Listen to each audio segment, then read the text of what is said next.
Okay, we're gonna do DNA part 1. I don't have it with me. Like, I'm not gonna read off anything.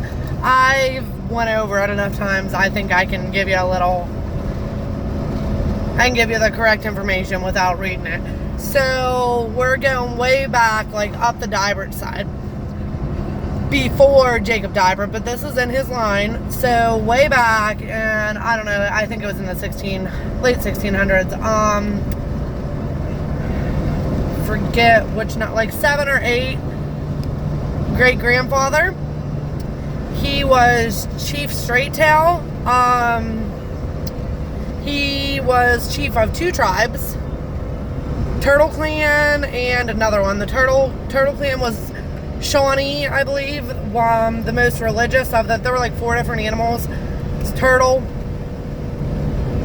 wolf, bear, and something weird, like, I can't remember the other animal, but it was, like, odd. Anyway, I like turtles, so that's cool. And he was, his son, which would be my uncle, however many times, whatever, his son signed a peace treaty with William Penn, so that's pretty fucking interesting.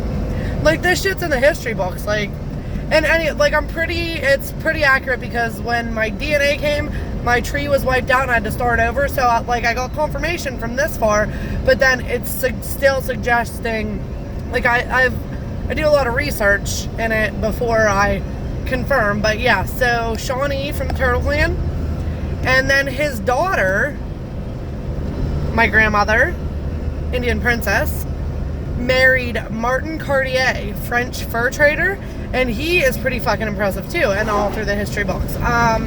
He was an outlaw. He was jailed for 3 months because the French thought he was against them, whatever, he was a spy, I don't know. Now my Indian chief grandfather was cool with mixing with the white people, so he has a lot of white descendants.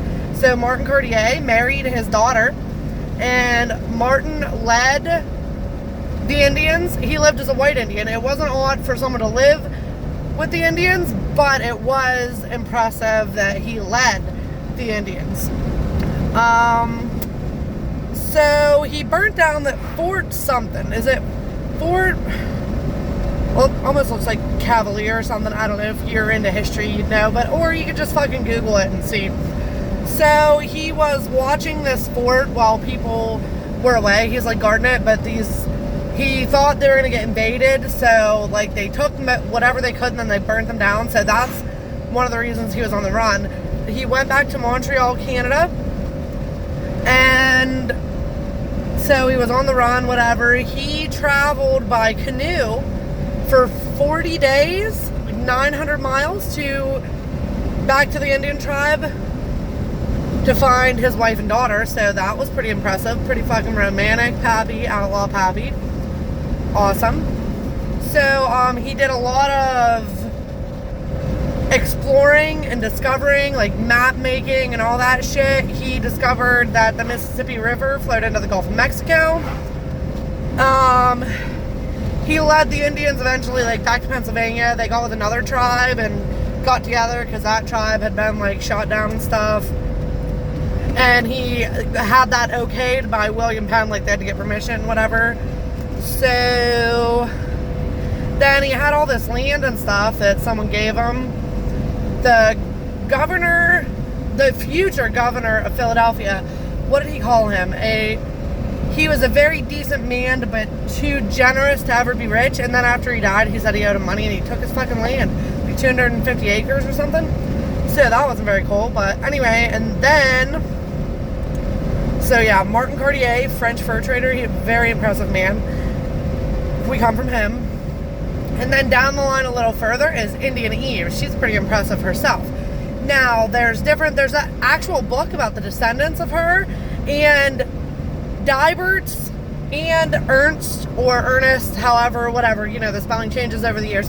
Both of those last names are in there as descendants of hers. It's been controversial over what her last name was. Samuel, I think, was like one of her husbands after she got back. But anyway, regardless, I'm a direct descendant of hers through one of the last names, which, yeah, it's far enough back. All my cousins that are watching this know that my cousin, you probably are too. So, Indian Eve, her and her husband were sitting at their home, and her husband, if it's the one we're talking about, his family was killed by Indians. He was older, then he went back to the land, so the Indians come back, they scalped her husband and a couple of the neighbors that were there, and they took her prisoner, and she had to walk a god-awful amount of time. Her and two of her kids, one was one, and I forget how old the other one was, older. Henry, the Indians wanted to keep Henry, but she didn't let them. So anyway, she worked, she saved her money as a slave for 9 years and bought their freedom, her and her two boys. She bought a pony and rode it. It was like it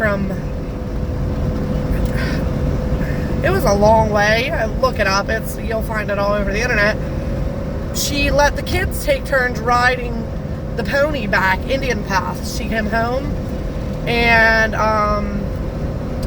she settled in. It said that she learned a lot from the Indians. She took it as a learning experience, and it said she didn't in the one book, Descendants of Indian Eve. It's really interesting because whoever read the book, it's like she knew people who knew these people. So it said Indian Eve was she learned a lot of skills from being with the Indians for so long, so that's pretty impressive. But yeah, so her, and she's either a Dibert or an Ernst, which, like I said, we are descendants of both.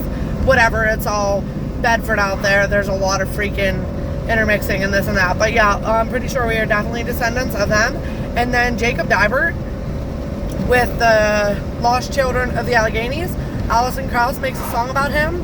I am positive he is my first cousin 5 times removed, which I'm not give me one or one above or below. Don't hold me to this, but I'm pretty sure that's how it goes. So his, my 5th grade uncle, my 4th grade grandfather's brother's son. He had the dream 3 nights in a row about the little Cox boys that were missing, and they found them, and Alison Krauss made a song about them, Jacob's Dream. So that's pretty interesting. But that is what I have for the Dibert side. But I mean, and anyway, I am 3% French, and that's probably where that come from. I didn't get any of the Native American, but that doesn't mean that it's not there. It just means it didn't get passed down to me. But I am still a Native American princess. Happy straight tail chief. But yeah, so this one shouldn't take that long to upload because I didn't swear in it. But community standards anyway. Till next time. There'll be a second part DNA. It'll be about different side of the family.